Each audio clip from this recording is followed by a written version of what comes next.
Diaspora FM.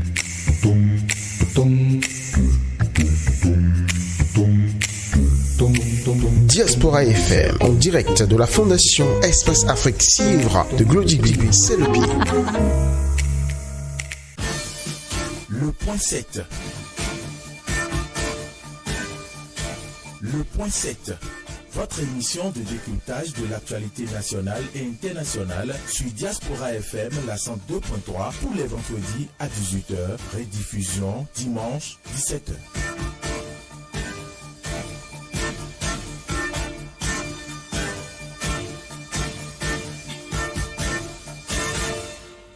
Vendredi 15 juillet 2022, mesdames, mesdemoiselles, messieurs, bonsoir et bienvenue à votre émission Le Point 7. Le Point 7 de cette semaine aura 4 thèmes, sinon 3, 2 au plan national, 1 au plan international. Le premier, démission de Maître Joseph Jobrinon de la Cour constitutionnelle. Et bien sûr, 2026, un point de mire, c'est une interrogation. Prochaine visite de Macron au Bénin. Quels sont les enjeux? Qu'est-ce qui oblige le chef de l'Hexagone à venir en terre béninoise pour une visite de 24 heures? Je vous dis 24 heures. Et puis, à l'international, notamment en Afrique, on a une controverse de plus en plus envenimée entre Bamako et Abidjan. Que cache vraiment cet inimitié qui refuse en fait de prendre fin? Voilà, autant de sujets dont nous parlerons. Les débatteurs, les experts déjà en studio avec moi. Julien Kitty, bonjour.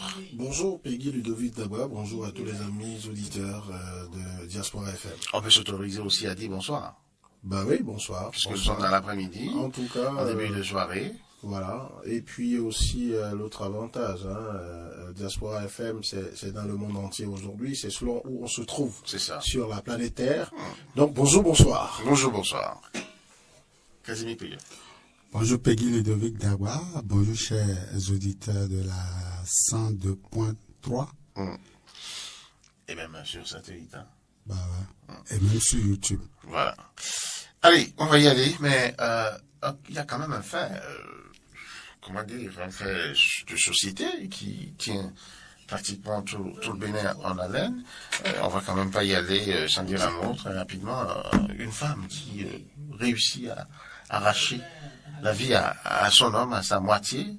Mon professeur de philosophie, père son âme, Michel Ganapo, disait ma douce et sophistiquée moitié, celle à la voix sophistiquement glacée. Voilà. Sinon il va se retourner dans sa tombe. Mais une dame comme ça, qui en arrive à arracher la vie à son homme, j'ai peur, j'ai froid. Oui, Peggy Ludovic d'abord, j'ai eu aussi froid dans le dos, dans le cœur et dans tout mon corps. Après, j'ai transpiré comme si j'ai eu vraiment chaud parce que c'est incroyable. Et comme j'ai pu le lire dans la réaction de celle qui incarne aujourd'hui au plan institutionnel ce leadership féminin, la présidente de l'Institut national de la femme, elle a pu dire mais c'est que la femme est quand même l'expression de la douceur, de l'amour, de la paix. Et donc ça devrait interpeller nos consciences.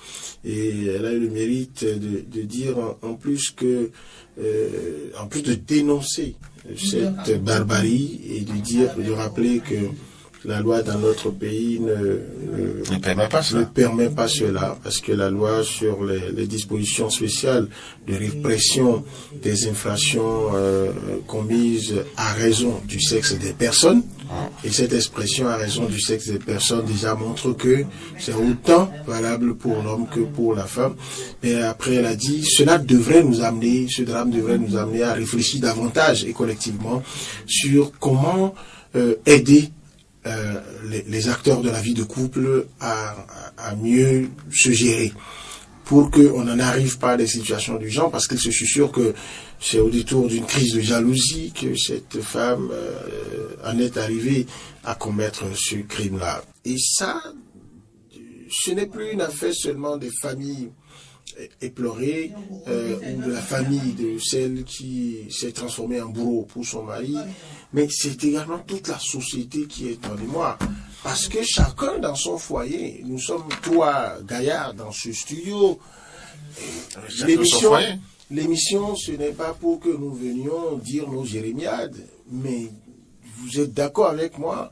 En tout cas, moi j'ai dû faire une réunion, une séance à deux avec mon épouse, pour lui dire, bon, ma chérie, qu'est-ce que tu penses de ça? Et elle était occupée à faire autre chose, mais j'ai insisté pour que le débat se fasse, parce que c'était comme si il fallait ne serait-ce que faire le débat avec elle, pour que je ne me dise pas que celle que je vois devant moi comme un ange, d'accord, comme mon ange gardien, pourrait se transformer en diable entre griffes. Et ça peut...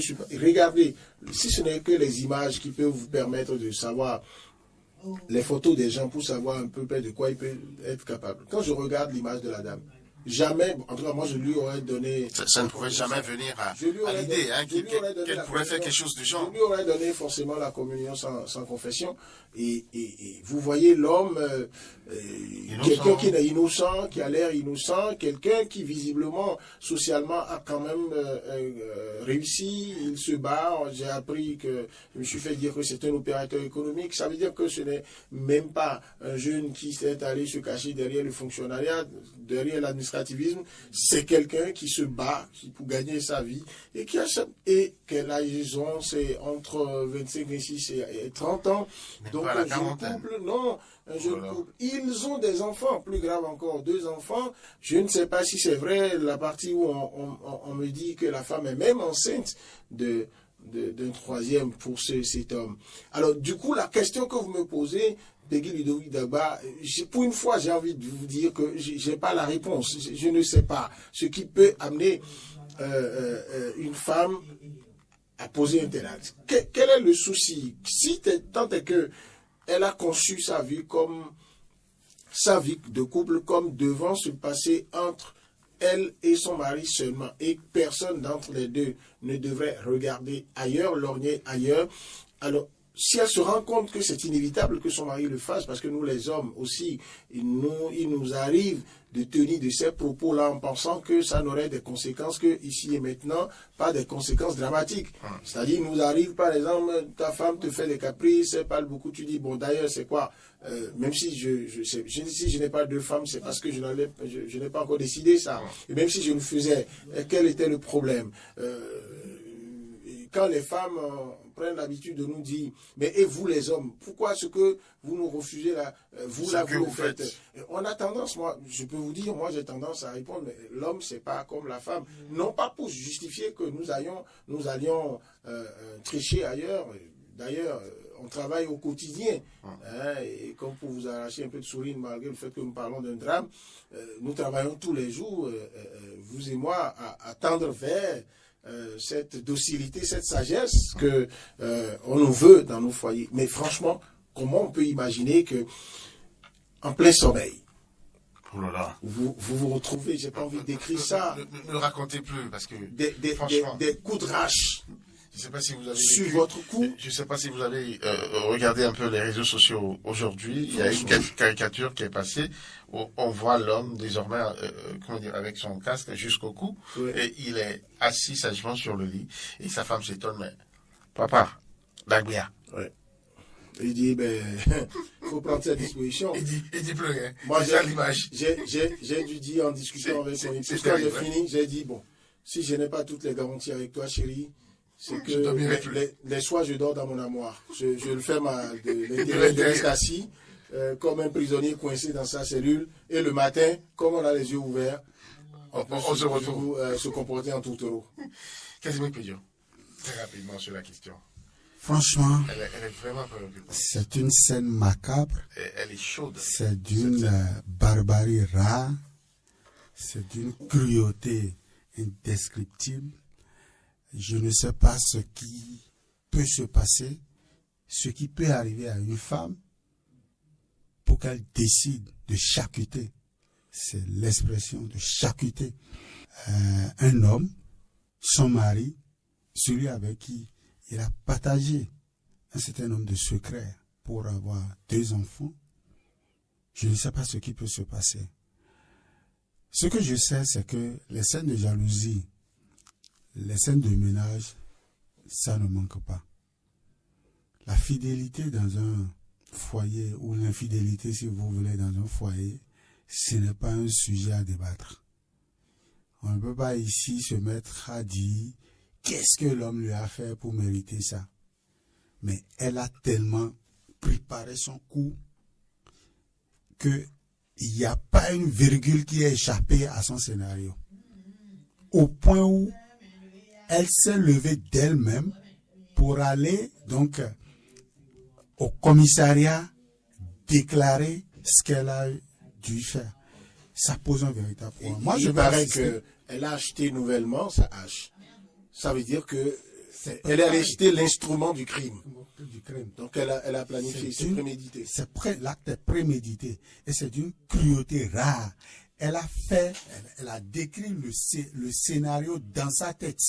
Elle sait que elle va lui porter des coups et il ne s'en remettra jamais. Ça pose un problème de société. Ça pose un problème, comme l'a dit tout à l'heure Kitty, ça pose un problème qui interpelle les acteurs de la vie politique et sociale de notre pays.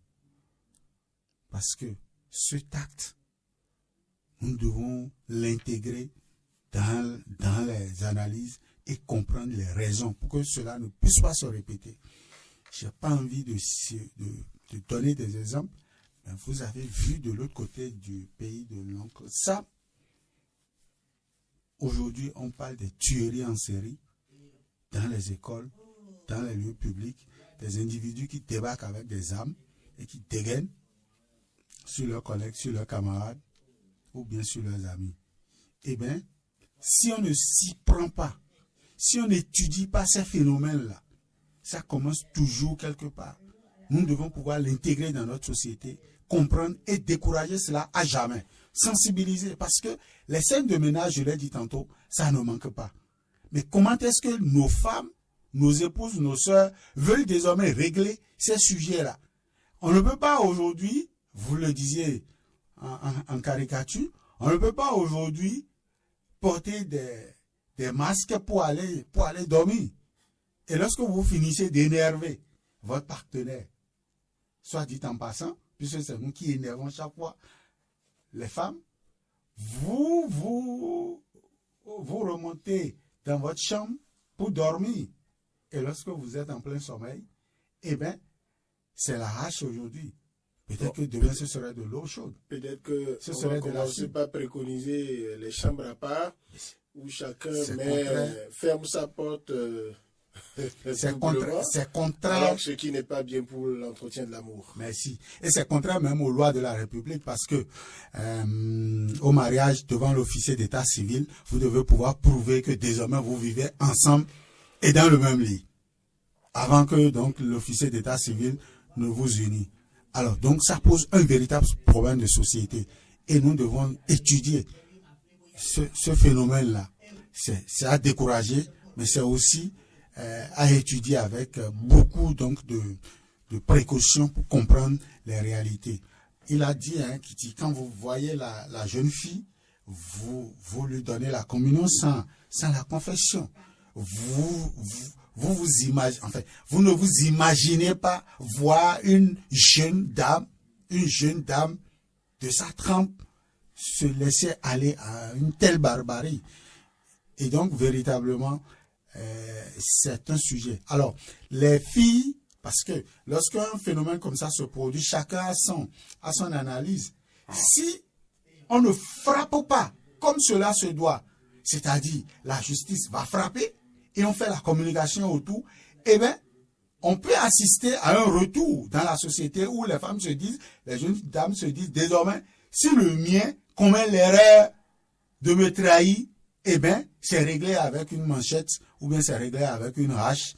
Je vais le transformer en bouillie et je ferai juste la prison. La prison n'est pas juste. Donc, on doit sanctionner cela et on doit sensibiliser également les jeunes filles, les jeunes dames parce que on n'est plus en sécurité.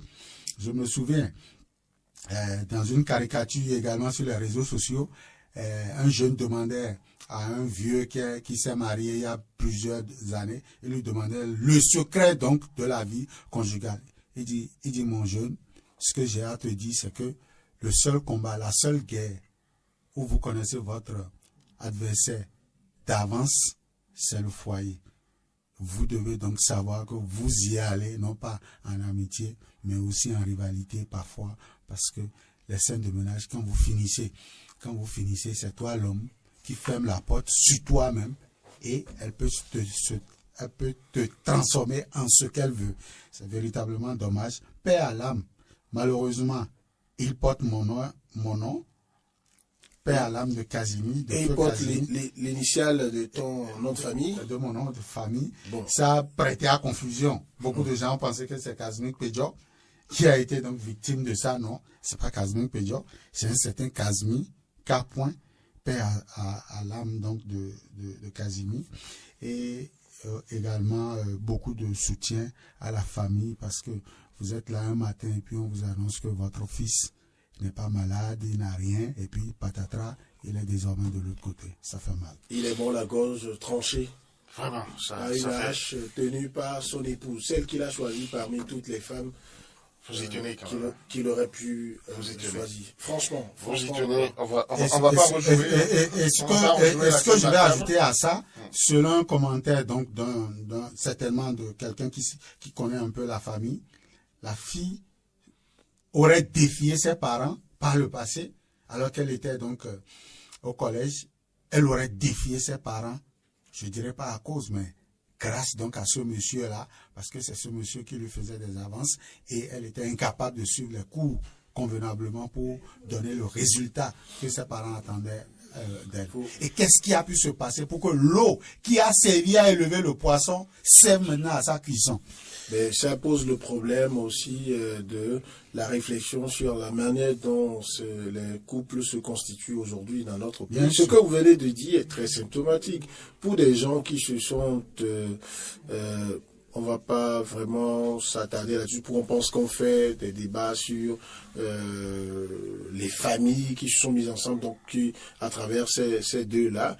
Mais comme je le disais à travers un extrait, donc un passage du message de la présidente de l'Institut national de la femme, où elle demande de réfléchir, ça devrait nous amener à réfléchir sur la vie des couples, comment c'est fait, qu'est-ce qu'il faut pour orienter les gens, le travail à faire pour que la gestion des crises en milieu familial puisse se faire. Aujourd'hui, est-ce que ceux qui avaient pour métier, pour job et l'expérience, les conseillers familiaux, est-ce qu'on les écoute encore? Est-ce que je vois au moins un institut pontifical chez nous qui forme des gens en matière de conseil familial. C'est l'Institut national pour le mariage. Voilà. Et ça, c'est des L'Église choses... catholique l'a instauré. Très bien. C'est des choses... L'école du mariage. C'est des choses qui peuvent paraître banales, mais qui sont importantes. Ce n'est pas lié forcément à une religion. Ce n'est pas la promotion de la religion qu'on veut faire.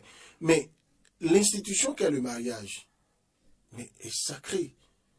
Et vous voyez deux personnes qui n'ont pas reçu les mêmes éducations, jusqu'à arriver à l'âge adulte, qui décident sur des facteurs subjectifs de s'attirer, d'être ensemble. Parce que c'est complètement fébrile par rapport à l'éducation que chacun a reçu, le poids de l'éducation, l'influence de l'éducation. Vous voyez, votre épouse, il a vu Casimir Pédior, il est beau gosse, il a la taille, il est debout, c'est le journaliste, tout le monde parle de lui. Après, j'ai l'âge, il me faut avoir un mari, il fait partie de ceux qui me font les yeux doux, je le choisis. Ces facteurs que je viens de vous décrire là, ça représente quoi? Par rapport à toute l'éducation que toi tu as reçue dans ta famille, toute l'éducation que ton épouse a reçue, dont chacun de vous ne connaît pas chez l'autre les bons côtés, les mauvais côtés. On ne voit lorsqu'on est au début de l'amour que, les bons côtés, comme le disent les Ivoiriens, là, le cra, et puis on voit les potentialités, on prend. On veut de la femme très claire, oui, on prend. On veut de la femme qui exerce tel métier. Et de plus en plus, nous travaillons à éliminer les parents de ce processus-là. Je pense que c'est une grosse problématique parce qu'au même moment, les théories modernes veulent que ce soit les conjoints qui décident vraiment de se choisir à 100%. Ouais. Parce que dans l'ancien temps, je ne suis pas de l'ancien temps, mais déjà nous disaient, mais les parents, vous choisissez, vous aidez à choisir. Justement, ça vient expliquer l'importance des parents, l'importance des parents à s'impliquer dans le choix du futur conjoint ou de la future conjointe. Mais malheureusement, il y a des cas qui se présentent aussi où l'implication des parents devient toxique. Oui. Ça devient. Mais est-ce qu'à cause de ces cas rares, on devrait en réalité, systématiquement enlever la mère? Parce que la procédure a été biaisée à des niveaux donnés que, comment dire, aujourd'hui, ces genres de choses sont reprochées. Sinon, dans l'ancien temps, ça se faisait et franchement, à l'arrivée, le couple était toujours heureux. C'est sûr que la mère... C'était une sorte de stage, en fait. C'est sûr qui s'organisait tant du côté de la femme que du côté de l'homme. C'est sûr que la mère de cette dame qui s'est rendue coupable de ce crime-là, par exemple, doit être en train de se poser des questions. Elle va se dire, mais est-ce que c'est ma fille qui est sortie de mes entrailles? Parce qu'aucune maman ne peut enseigner ça à son enfant. Toute sa famille va retenir ça. Les enfants qui vont grandir, on dira votre maman a tué votre papa a été charcuté par votre maman. Elle va faire la prison, certainement, parce que la justice ne peut pas ressortir. C'est pas pour devancer la justice, mais je ne crois pas qu'au regard du code pénal, on puisse trouver une disposition qui permette à moins que les essais cliniques ou son état de santé soit déclaré défaillante. Sinon, encore que même défaillante, là, c'est que elle sera en tout cas en position de prisonnière, mais sous traitement. Mais quand elle va ressortir de prison, comment on fait cette réinsertion? Où nous sommes à l'ère du numérique, où elle a sa photo partout. Vous savez, à cause du choc que tout le monde a reçu à cause de ce crime, on est en train de violer violemment, pour parler comme Pascal Todino, d'autres lois. Cette dame, par exemple, malgré ce qu'elle a commis comme crime, ne mérite pas que sa photo, son image, soit diffusée à volo et avec des montages où on lui met la hache entre les mains et sa photo est devenue la plus prisée pour faire tous les visuels de dénonciation. Bon, sur le coup, sous le choc, on ne peut pas refuser, on ne peut pas non plus développer une communication pour attaquer ces personnes-là. On vous prendrait tout comme quelqu'un qui est en train de faire l'apologie du crime. De ce qu'elle a fait. Mais si vous allez interroger les lois, on n'a pas le droit de faire ça aussi. Pourquoi même quelqu'un qui est criminel, qu'on doit aller juger, on demande à ce que les caméras ne les prennent pas n'importe comment?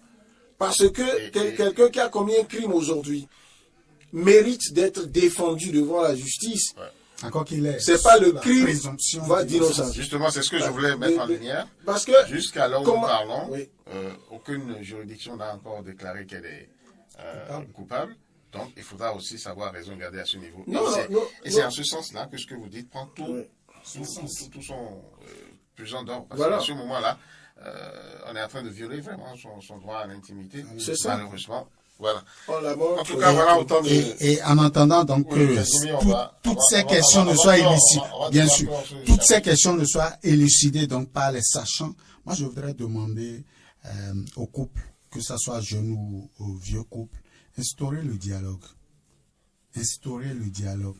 Je vois dans des couples, l'homme il est sur ses 41, il ne veut pas discuter du phénomène, et puis madame encaisse, et puis... Et c'est l'explosion. Ça fait boum. Moi, c'est sur quoi moi j'allais insister dans les couples, c'est que l'amour prévale. Bon. Que l'amour prévale. Parce que si l'amour domine, ces genres de cas ne peuvent jamais arriver. Parce que l'amour, c'est d'abord le pardon, c'est la compréhension et c'est le dialogue. C'est l'harmonie, c'est le dialogue. Donc tout ceci se résume autour de l'amour. Merci beaucoup. Je crois qu'on va passer à un autre sujet de cette émission. Le sujet phare cette semaine, c'est quand même la démission du président de la Cour constitutionnelle, de l'institution, Joseph Djobeno, qui donc a décidé de partir. Il est parti mardi, mercredi, il a passé service. Mercredi, il a parlé, et bien sûr, à la presse. Ici, et même dans ce studio, sur cette émission, on a toujours reprocher aux hommes politiques, aux hommes d'État qui démissionnent ou qui sont limogés de la poste, de ne jamais parler. On ne donne jamais les causes, en tout cas les raisons de ces changements-là, de ces départs. Je crois que Joseph Diogbenou, il vient franchement nous faire plaisir. Joseph Diogbenou, sur le principe, il vient nous montrer ce que nous avons toujours souhaité. Pour moi, c'est être garçon pile. Pour moi, c'est être un homme responsable que d'agir ainsi. Après, on peut ne pas être d'accord avec lui. Je ne suis pas sur le fond. Est-ce que sa décision elle est pertinente par rapport à ses objectifs à lui? Est-ce que ça me met à l'aise, moi, en tant que citoyen béninois? Est-ce que c'est ce que j'aurais souhaité comme impact sur le géopolitique dans notre pays? Ce sont autant de débats, mais ils sont tout autres. Seulement, sur la démarche, je trouve que Joseph Diogbenou a fait comme je le souhaite. J'ai souvent dit ici, lorsque vous êtes dans une posture publique, voire politique, même institutionnelle, qui vous classe dans un camp, dans une posture donnée, et les citoyens vous regardent comme ça. Ils vous regardent comme ça en plaçant une certaine espérance en vous, en attendant de vous un certain nombre de devoirs régaliens, républicains.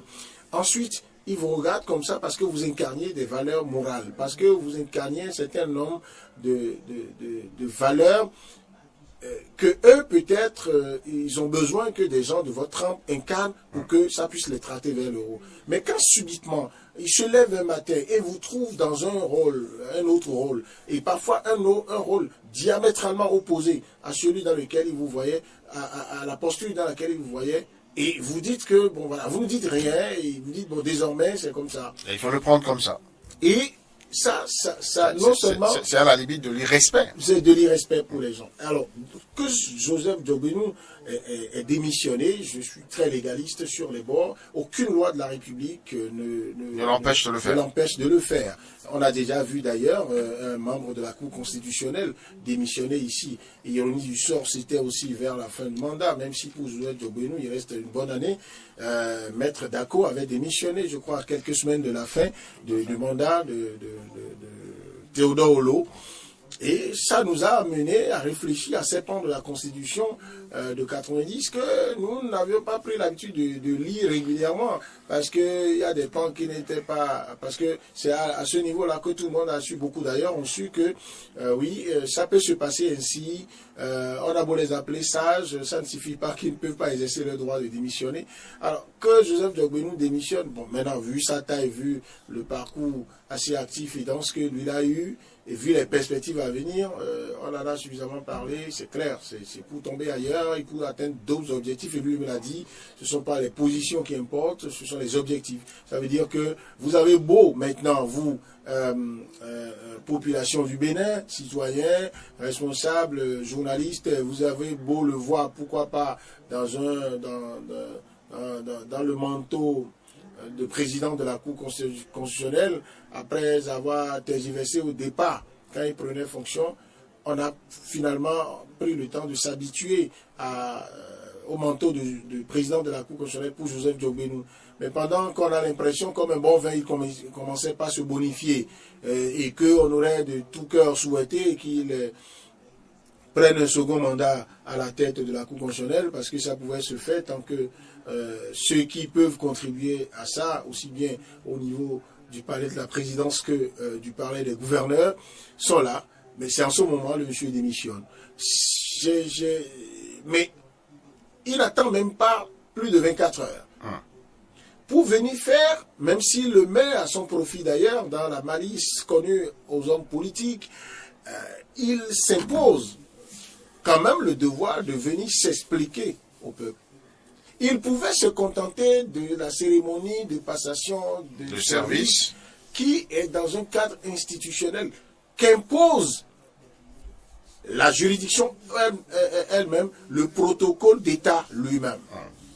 Mais la conférence de presse que Joseph Diogbenou anime 24 heures après, c'est une manière de dire au peuple, c'est moi, Joseph Fifame Diogbenou, qui décide maintenant de venir exercer le devoir que j'ai vis-à-vis de vous mes concitoyens, de vous expliquer le pourquoi de mon comportement.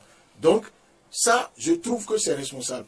Maintenant, après, quand j'ai lu à travers les lignes, j'ai passé toute la nuit d'hier, après, bon, les débats superficiels qui se font, dont s'enflamme la toile lorsque ça arrive, j'ai essayé de décrypter les mots utilisés par Joseph Djogbenou, parce que pour un grand lecteur... Je suis candidat à tout ce que mon parti me demandera de faire. Alors, quand il dit, en rappelant de fort belle manière, avec sa rhétorique qu'on lui connaît, cette phrase, le titre... Il faut quand même le dire, hein, Julien Kitty, les micros, le prétoire...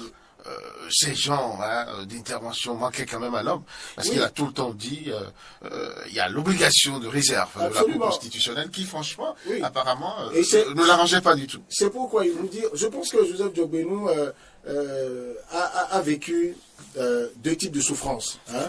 Il a vécu deux types de souffrances. C'est d'abord la souffrance dans la forme du grand rhéteur, de la grande gueule, à qui ça manque de prendre la parole, de tacler, d'être dans les joutes verbales. Mais ensuite, c'est l'acteur politique, l'acteur de la société civile très dynamique qui a sauté 2 pieds joints en politique et contrairement à d'autres, quand ils sautent 2 pieds joints comme ça, tombent dans des trous où ils se voient ensevelis politiquement, a montré qu'il avait encore des ressources et rapidement, c'est lui qui devient président d'un parti alternatif citoyen. C'est lui qui va aux élections législatives.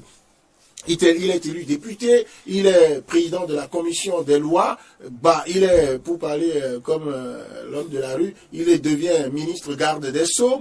Je ne sais pas combien de mois il a fait à la tête du ministère de la Justice. Il est président de la Cour constitutionnelle. Le temps de la fabrication du gouvernement. Donc, le monsieur...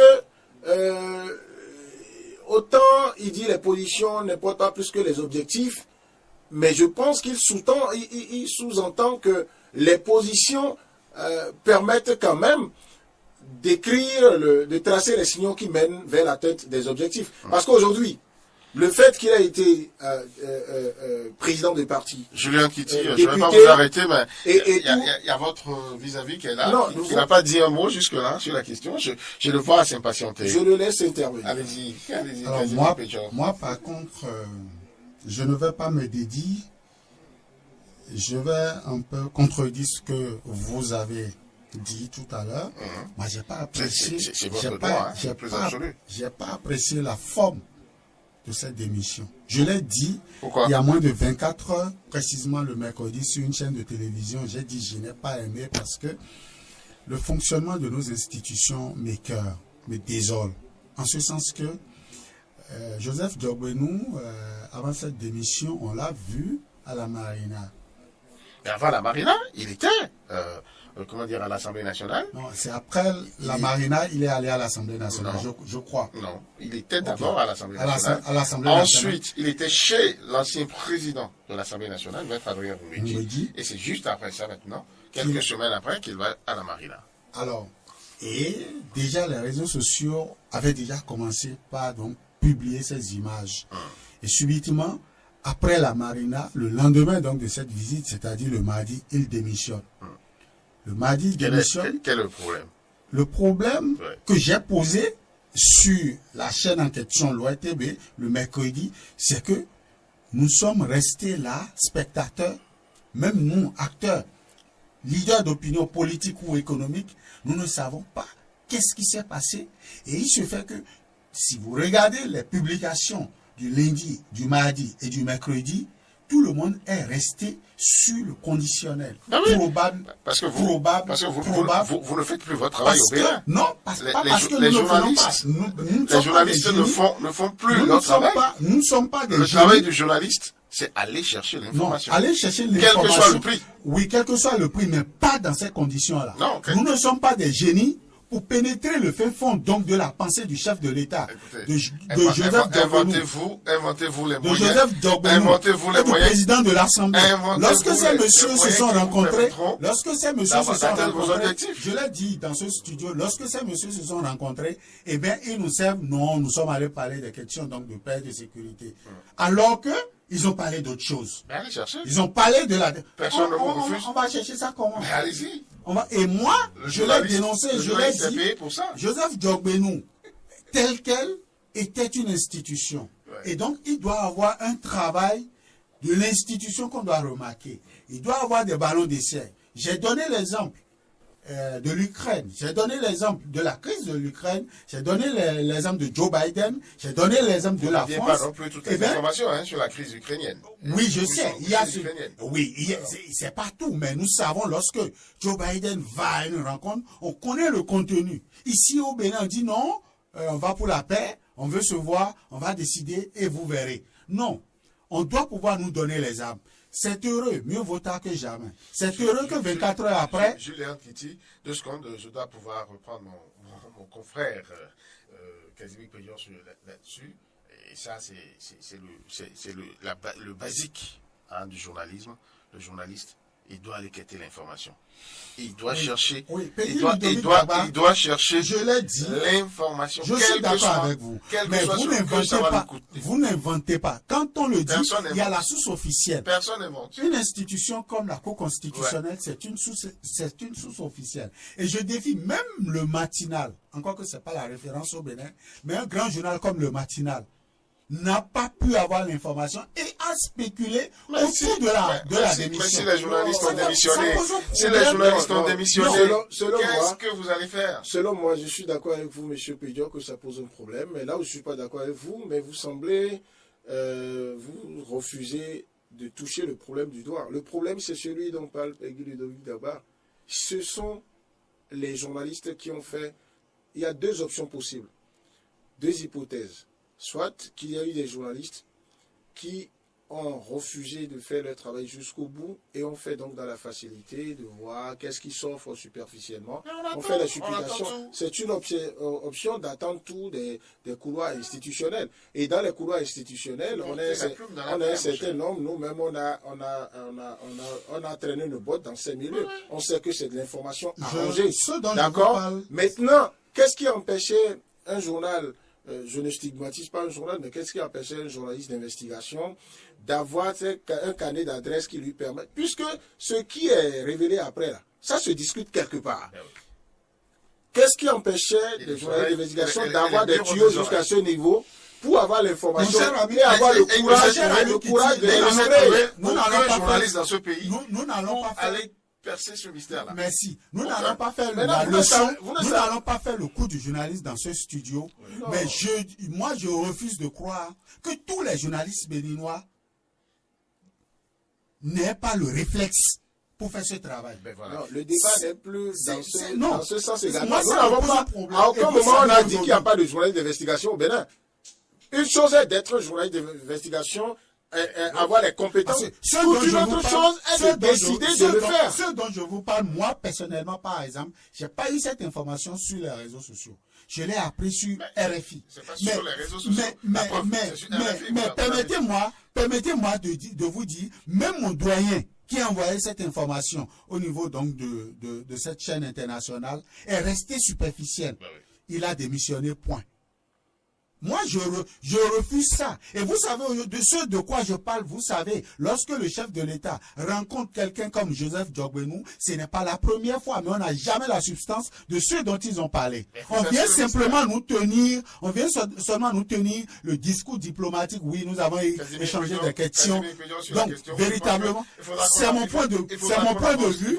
On va avancer. Et c'est mon point de vue. Les journalistes ont failli à ce niveau. Non, les journalistes n'ont pas failli. Nos institutions ont aidé les journalistes à ne pas bien faire leur métier. Les institutions ne sont pas chargées, je suis désolé, d'aider mais les journalistes. Ils ont des points vocaux. Oui, mais attendez. Ils ont des points vocaux. Je suis désolé. La présidence gère l'ensemble des points focaux. Et les points focaux n'ont pas pour mission de donner les informations qu'on a décidé de cacher. Maître Joseph Dogbenou a un point focal. Ben oui. Mais ce point focal n'a même pas l'information. Donc, quelle information? Casimir Pédio, L'information sur les dessous de la démission. Merci. Julien Kitty. Le point focal est Permettez-moi. dans un dispositif de communication et non d'information. Julien Kitty. Donc, il diffuse l'information pour Je vous dire l'autorité. que la communication avant tout, c'est d'abord de l'information que vous véhiculez. D'abord, Julien Kitty, Casimir Pédio, il faut quand même qu'on fasse un distinguo, une belle précision ici. Le cabinet du président de la Cour constitutionnelle est différent du cabinet de Joseph Djogbeno. Ça, il faudrait déjà qu'on puisse faire ce distinguo-là. Tout simplement parce que, en tant que président de l'institution, tout ce que vous dites est réel. Mais dès lors qu'il prend sa dose de Joseph Djogbeno, où il pose un acte intuitif personnel, ce n'est plus la Cour constitutionnelle qui est concernée en ce moment. Non, c'est excusez-moi, lui-même. Donc, 2 secondes. je ne veux pas rallonger le débat. Laissez-moi finir. Mais ce dont je parle- Laissez-moi finir. Vous allez intervenir. Il faut réussir à faire le distinguo entre la personne de Joseph Djogbeno démissionnant et la personne du président de la Cour constitutionnelle. C'est de ça qu'il s'agit en fait. L'information que vous réclamez devrait pouvoir venir de l'individu Joseph Djogbeno, de son son chargé de communication ou de sa cellule de communication personnelle. Et à ce moment-là, supposer- ce que vous dites, ça va. Et à supposer, Peggy, Quand ce n'est pas ça, vous n'allez pas incriminer la Cour Oui, constitutionnelle. à supposer même que, vu qu'il était dans une transition très speed de démission, c'est-à-dire que la démission venait d'intervenir ou était en téléchargement, comme on le dit, on se dit que le dispositif communicationnel de la Cour constitutionnelle pouvait continuer quand même à faire quelque chose pour l'accompagner, mais c'est proprement le contraire du rôle que vous demandez à l'équipe de communication de la Cour Permettez-moi de que faire. je parle. Monsieur Peggy a fini, vous avez pris la parole. Mais à ce que vous avez dit, j'ai dit, je ne veux pas rallonger le débat. Mais reconnaissez que l'acte de la démission est venu après les rencontres avec les présidents d'institutions, Tout à que fait. sont Patrice Talon et Louis Vlavonou. Alors moi je dis, l'institution qu'est la Cour constitutionnelle doit pouvoir nous donner des informations sur l'agenda du président qui rencontre ces deux personnalités-là avec l'ordre de jour. Forcément, c'est de ça moi je parle. Donc, on doit pouvoir l'avoir au niveau de l'institution. Maintenant, quitte à ce que la personne de M. Djogbeno ait une cellule de communication pour informer les journalistes, ça, ce n'est pas institutionnel. On ne peut pas lui en vouloir. Donc, je dis, même l'institution n'a pas joué son rôle. C'est de ça, moi, je parle. Donc, soyons d'accord. Et moi, Casimir Pédio, je ne peux pas venir ici vendredi et dimanche dans vos studios dire, comme Jules Kitty tout à l'heure le disait, que c'est une bonne chose, il a mené la bonne démarche, alors que 48 heures à l'avance, j'ai dit sur l'ORTB, j'ai condamné cette démarche parce que jusqu'à ce mercredi, nous n'avions aucune information sur le mobile, en fait, sur les objectifs, sur les raisons de la démission, on ne savait rien. On sait que M. Djogbeno est allé rencontrer le chef de l'État, Louis Pourquoi Vlavonou. voulez-vous le savoir? Mais nous devons le savoir, parce que ce monsieur n'exerce pas une fonction familiale. Ce monsieur n'exerce pas une fonction familiale propre à eux. Mais vous l'avez eu après. Après, c'est ce que je vous dis. Avant l'acte, on ne pouvait rien Ça avoir. ne nous rend pas professionnels. Quand vous voyez, par exemple, des journaux béninois écrits, probables, Ben oui. mais c'est pas possible. Ces journaux-là ont Ils ne choisi. sont pas, ils ne sont pas choisi- professionnels. Non, mais ils ont choisi Ils donner sont pas professionnels. dans le minimum. Et moi, j'ai C'est aussi généralisé, simple que je dis que les institutions informent sur leur agenda. Et le contenu de leur agenda, que D'accord. que nous le sachions d'avance, nous permettra de mieux jouer notre rôle. C'est bien que le M. Djogbeno se rattrape 24 heures plus tard, comme vous le commentiez, c'est parce que... C'est pas 24 heures plus tard. Hein? Oui, 24 heures. Oui, 24 heures plus tard. Plus tard, Tout à fait. il a fait cette conférence de presse. C'est mardi, Encore la que, démission. dans sa déclaration linéaire, il est resté toujours Hermétique. hermétique. Or, nous devons pouvoir comprendre et analyser parce qu'il n'y a rien sous les roches. Mais pourquoi vous ne voulez pas aller chercher? Oui, aujourd'hui, nous pouvons aller Pourquoi maintenant. vous ne pouvez pas aller chercher? Oui, vous êtes journaliste. Vous savez ce que c'est que la normocommunication depuis un certain temps dans notre pays. Je ne veux pas revenir sur ce que cela nous a coûté, ce que cela continue de nous coûter à l'international comme à la nationale. Mais véritablement, moi, je souhaiterais que les langues se délient au niveau donc de nos institutions et de nos personnalités pour que véritablement nous ne paraissons pas comme des journalistes qui ne font pas leur métier, qui véritablement sont à la quête donc des prébendes et non de l'information. Merci beaucoup, c'est là, vous mettez le doigt en tout cas dans la plaie et nous devons nous retourner vers nous-mêmes pour quand même nous dire des vérités.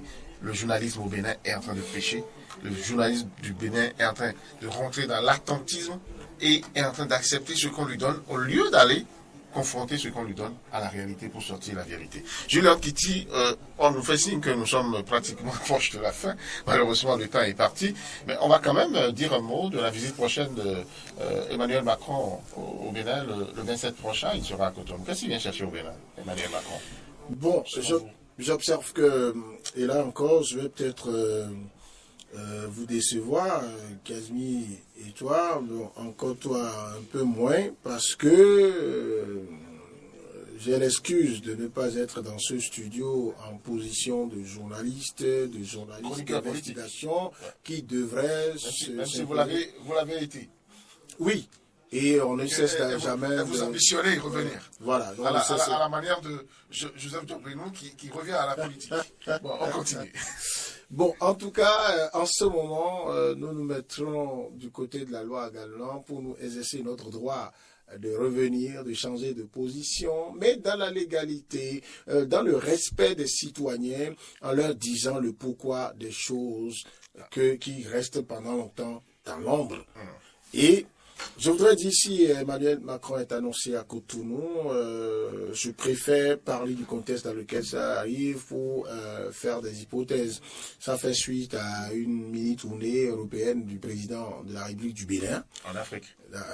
D'accord. Donc, non, le président de la République du Bénin a fait une mini-tournée européenne il n'y a pas longtemps. Donc, c'est l'appareil. Nous avons supputé, y compris dans ce studio, on a dit, en tout cas pour ce qui se dessinait, il y a des questions sécuritaires qui pourraient avoir été au cœur des échanges. Il y a des questions politiques que nous traînons depuis quelque temps et qui, quel que soit le débat qu'on veut faire dans la coopération bilatérale entre le Bénin et un autre pays africain ou entre le Bénin et un pays européen et surtout entre le Bénin et la métropole parisienne, eh bien, ça revient toujours. C'est la question de décrispation de l'atmosphère politique dans notre pays.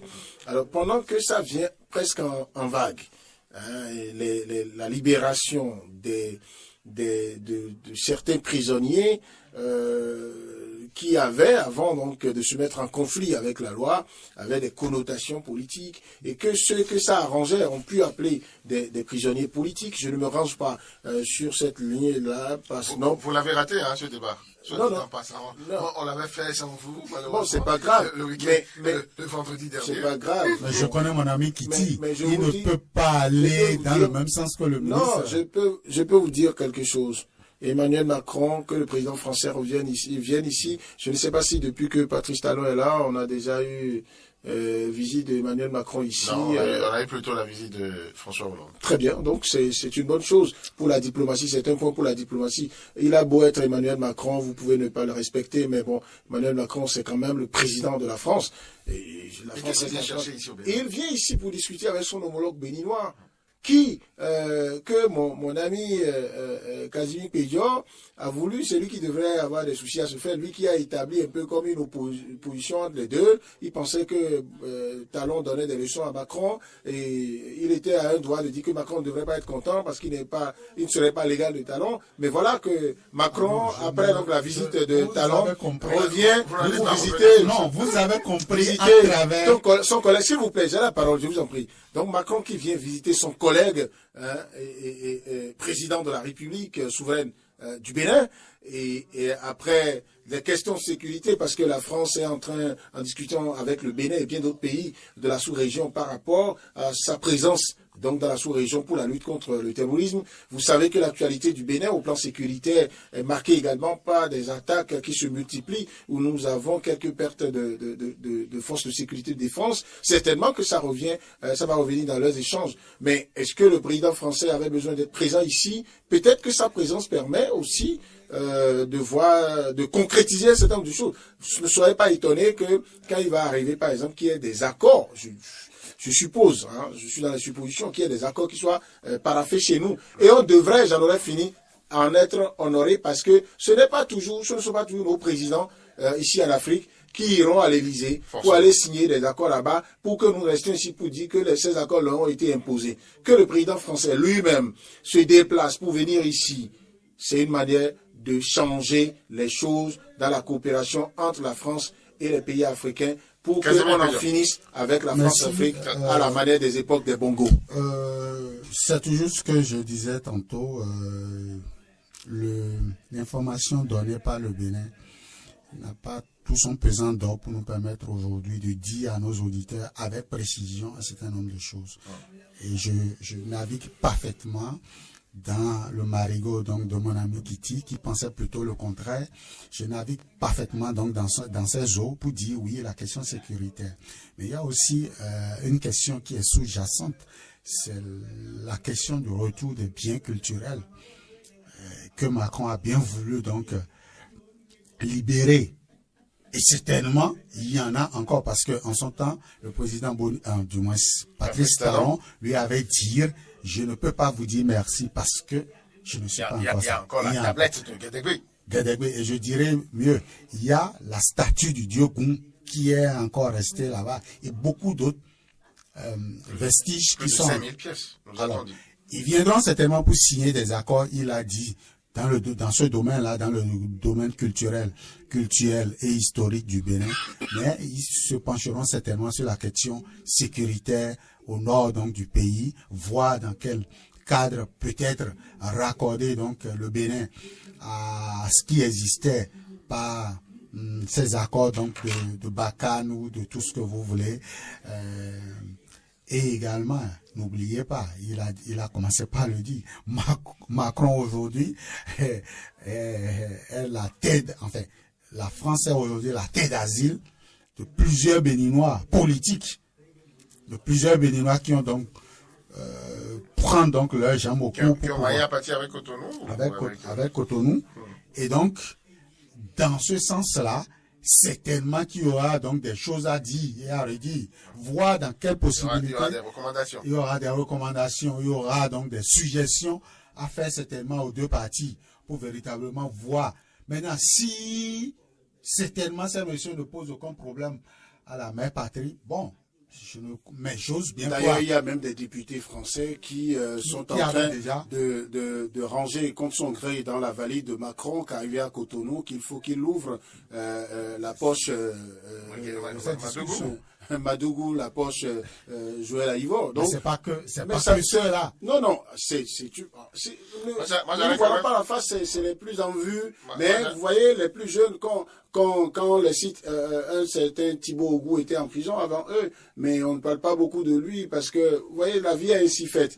Dans l'opinion, lorsque vous avez plus de taille que l'autre, on parle beaucoup de vous, mais à travers eux, on parle de tous ceux qui se retrouvent derrière les barreaux pour une raison ou une autre. Pour une raison politique. Et si Macron était venu à Cotonou chercher de l'eau pour éteindre le feu qui brûle entre Bamako et Abidjan?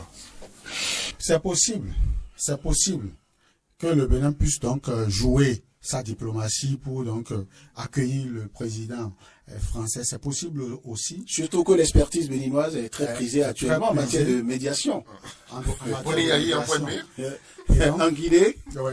Et donc, notre Béninois au Mali, entre le Mali et la Côte d'Ivoire, ça ne nous déplairait pas. Jamais 102 et jamais 203 dirait-on. Donc, véritablement, ça peut être aussi ça. Donc, voilà tous les sujets. Et aussi, Macron peut venir à Cotonou discuter de la question des impacts de la Covid et également de l'Ukraine. Oui. La crise alimentaire qui va... Il ne manquait plus que ça. Merci. Et donc, la crise alimentaire et économique qui secoue en ce moment les pays africains, Macron peut venir en discuter. Et il peut venir à Cotonou discuter aussi du message que son collègue béninois, Patrice Talon, lui a envoyé par rapport à l'issue des élections législatives où il a perdu la majorité. Il peut, pour avoir bien reçu le message, non pas comme une provocation, mais comme un conseil d'un collègue président d'un pays souverain. Je suis obligé de vous arrêter. C'est possible aussi, c'est possible. Nous sommes en train d'arriver. Comme il peut aussi venir raccorder ou du moins trêve de oui, de projection. Il peut venir réchauffer la coopération économique qu'il y a entre le Bénin, le Niger et la France en termes donc de transport de l'uranium. C'est un très bel échappatoire, M. Pédior, et je pense que c'est pour arrêter la polémique que vous reveniez dans vos histoires d'uranium. En tout cas, merci à vous, chers débatteurs. Julien Titi, chroniqueur politique, Casimir Pédior, journaliste spécialiste des questions économiques, mais analyste politique aussi. J'espère que d'ici à là, on aura un très bon sujet, économique pour faire les frais. Mais c'est important. C'est important. On a les 400 milliards, donc on a les 400 milliards du Fonds monétaire international qui, moi, m'aurait intéressé mieux que la démission. Monsieur d'abord, ramenez-lui ça prochainement. Non, mais ce serait déjà et moi, je lui volerai entre les ailes. Merci beaucoup, chers amis auditeurs. Merci d'avoir été là pour cette vendredi. C'est fini. À vendredi prochain. Émission de décryptage de l'actualité nationale et internationale sur Diaspora FM.